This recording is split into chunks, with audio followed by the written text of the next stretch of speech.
ગીર સોમનાથ જિલ્લાના સૂત્રાપાડા તાલુકાના લોઢાવા ગામે આજરોજ વહેલી સવારે એક બાળસિંહ ખુલ્લા કૂવામાં ખાબક્યો હતો.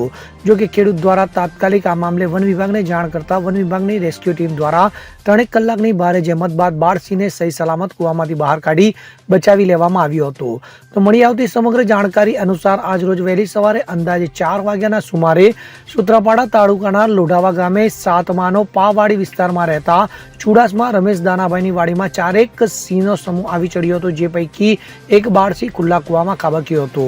તો ખેડૂત રમેશભાઈને કૂવામાં કંઈક પડ્યાનો અવાજ આવતા કૂવામાં જોતા એક સિંહ કૂવામાં હોવાનું જણાતા તાત્કાલિક આ મામલે વન વિભાગને જાણ કરી હતી. ત્યારે આ ઘટનાની જાણ થતા range forester NM Pampaniya, DV Makwana, Shitalben Gorad, Mohit Vaishnav સહિત ટ્રેક્ટર ગાર્ડની રેસ્ક્યુ ટીમ તુરંત જ ઘટના સ્થળે દોડી આવી હતી અને સિંહને કૂવામાંથી બહાર કાઢવા કવાયત હાથ ધરવામાં આવી હતી.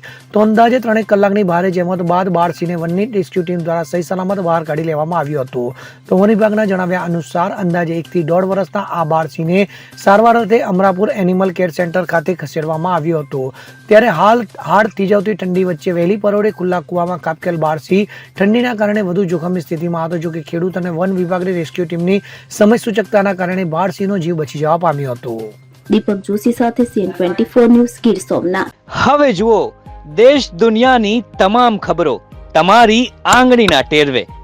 ઉઠાવો મોબાઈલ અને Google Play Store પરથી ડાઉનલોડ કરો અમારી CN24 ન્યૂઝ મોબાઈલ એપ.